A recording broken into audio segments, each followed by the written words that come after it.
ছিল আইনের শাসন সংগ্রামে ভাই আমার দেশ স্বাধীন হওয়ার পরে এই শেখ মুজিব রাষ্ট্র ক্ষমতা অধিষ্ঠিত হয়ে এবং করে মুক্তিযুদ্ধের প্রত্যেকটা জনগণকে হত্যা করেছিল ভাই আমার। বাক্সার আইনের মাধ্যমে গণতন্ত্রকে হত্যা করা হয়েছিল। বিচার বিভাগকে ব্যবহার করে আইনের শাসনকে বিলুণ্ঠিত করা হয়েছিল। দেশে খুন খারাপের হাজারে লুটপাট সহ সমস্ত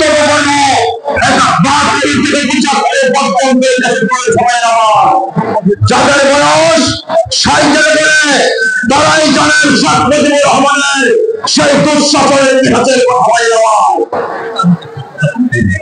সমস্ত রাজনৈতিক দল নিষিদ্ধ করা হয়েছিল। বাংলাদেশে কোনো দল থাকবে না, একটা দল থাকবে তার নাম বাকশাল, আর বাকশাল এলাকা থাকবে শেখ মুজিব। একটা তারের দেশ শেখ মুজিবের বাংলাদেশ, একটা এই গোষ্ঠী শেষ। ভাইয়ের আমার 15 আগস্টের মধ্যে আসে নাই, 74-এর দুর্ভিক্ষের কথা বলে যাওয়ার কথা নয়। মানুষ ক্ষুধার্ত মানুষ বনের ভাগ বদলে কুকুরে বাংলাদেশের স্বাধীনতা ঘটেছে। ভাইয়ের আমার একজন মানুষ বনে গেছে, সেই বনে খাওয়ার জন্য একটা কুকুর চিন্তা গেছে, একজন ক্ষুধার্ত মানুষ চিন্তা গেছে। সেই বনের ভাগ বদলে মানুষ এবং কুকুরের সাথে ঝগড়া হয়েছে। ভাইয়ের আমার 74-এর দুর্ভিক্ষে লবণের কেজি হয়েছিল 80 টাকা, মনে আছে? যাদের বয়স 60-এর উপরে তারা বলতে পারবেন। লবণের শেয়ার হয়েছিল 80 টাকা শেয়ার। গরিব মানুষ লবণ দিয়ে মানুষ মারা গেছে। শেখ মুজিবের সরকার একটুকু কাপড়ের কাপড় দিতে পারে নাই, কলার পাতা নিয়ে মানুষের লাশ দহন করে জমাই দেওয়া। ওই রংপুরের বাসন কেরানি লজ্জারি বাড়ানোর জন্য শেখ মুজিবের সরকারের কাপড় পায় নাই, মাছ ধর জাল বেছে ওই বাসন কেরানি লজ্জারি বাড়ানোর চেষ্টা করেছে। এই শেখ মুজিব জাসদ সহ বিভিন্ন রাজনৈতিক দলের 30,000 নেতা কর্মীকে হত্যা করেছিল। ভাইরা তাই সেদিন যারা মুক্তিযুদ্ধ করেছিল মুক্তির আশায়, মুক্তির নেশায়, সেই মুক্তিযোদ্ধারা ছিলেন শেখ মুজিবুর রহমানের দুঃশাসন অপশাসন মেনে নিতে পারে নাই। যার কারণে সেদিন 15 আগস্টে এই হত্যাকাণ্ড সংঘটিত হয়েছিল। ওই মেজর ডালিম, বজলুর রশিদ, কর্নেল ফারুকরা মুক্তিযোদ্ধা ছিলেন, মুক্তিযুদ্ধের চেতনায় বিশ্বাস করতেন। সেদিন বিএনপির জন্ম হয় নাই। আওয়ামী লীগের একটা অংশ ভঙ্গ এবং কর্নেল রশিদ ডালিম রাশেদের এই হত্যাকাণ্ড সংঘটিত করেছিল। ভাইয়া আমার 15 আগস্টের পর এই দেশের কি অবস্থা হয়েছিল মনে হয় আপনাদের?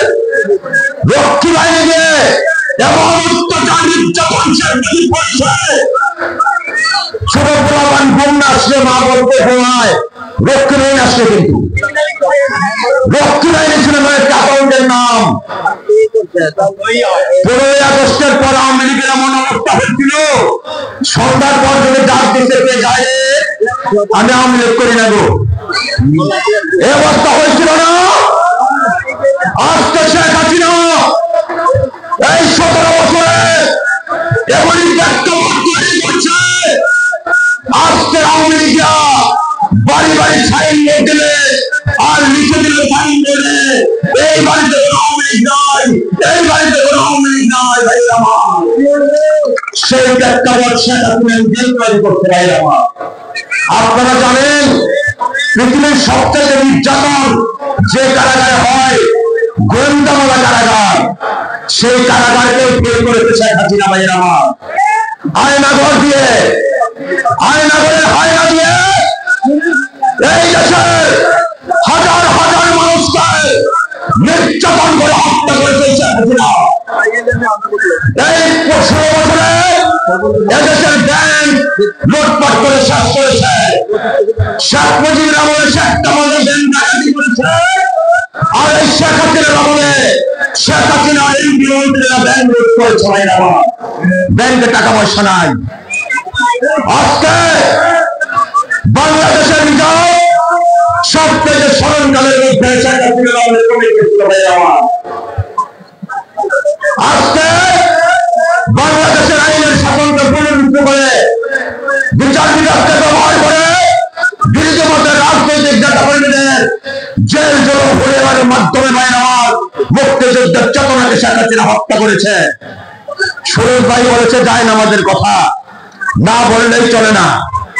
ওনার মন্ত্রীরা বলেন, এমপিরা বলেন 70,000 নবী বলেন সাল্লাল্লাহু আলাইহি ওয়াসাল্লাম পৃথিবীতে আসার আগে ওই যুগটা কি বলা হতো? আইয়ে জাহালিয়াতের যুগ, অন্ধকার যুগ।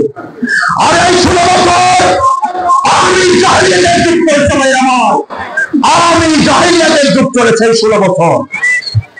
ধর্ম করতে পারে নাই, ধর্মসভা করতে গেলে মৌলানা রহমান খুলে ওয়াজ করতে পারে নাই।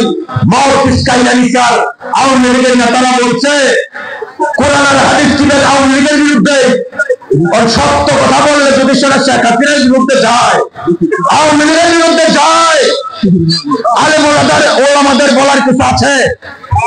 মাইক কাইলা নিয়ে গেছে ভাইয়ের আমার। আর তাহাজ্জুদের প্রধানমন্ত্রী হযরত শেখ হাসিনা, এই হযরত শেখ হাসিনা কপালে তিলকও পড়ছে, সিঁদুরও পড়ছে, আবার ভণ্ডামি সেজে ওই কপালে মাথায় হিজাবও পড়েছে ভাইয়ের আমার। ওর চাইতে ভণ্ড নাই, অত্যন্ত ভণ্ড মহিলা ভাইয়ের আমার। তার বাসায় যায় নামাজ পাওয়া যায় নাই।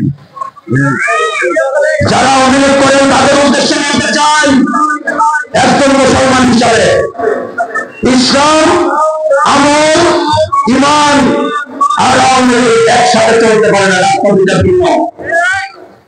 আপনার যদি শেখ হাসিনাকে একটু মানেন, আমি গ্যারান্টি দিয়ে বলতে পারি আপনার ঈমান থাকবে না। কারণ এই শেখ হাসিনা আল্লাহ নবীর বিরুদ্ধে যারা কথা বলে তাদেরকে পুরস্কৃত করে, আর আল্লাহ নবীর পক্ষে যারা কথা বলে তাদেরকে পুরস্কার করে।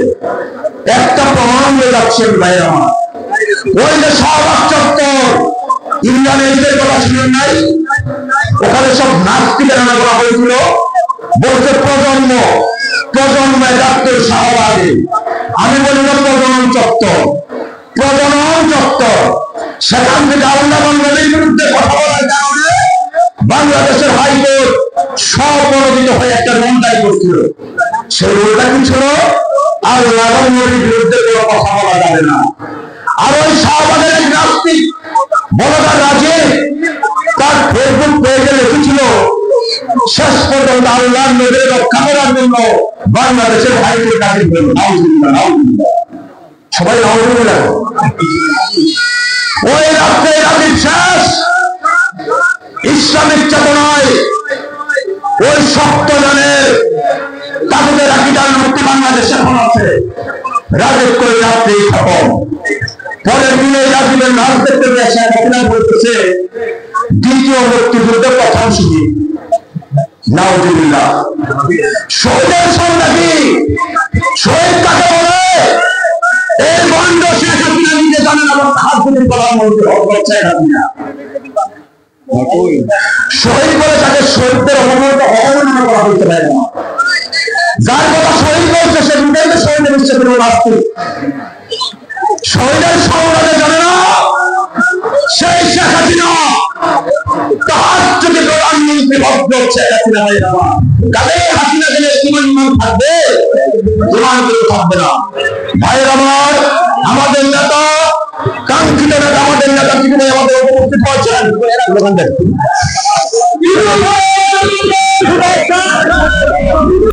মিশন 90 সংবাদের পিছনে নয়, ভিতরে ছুটি।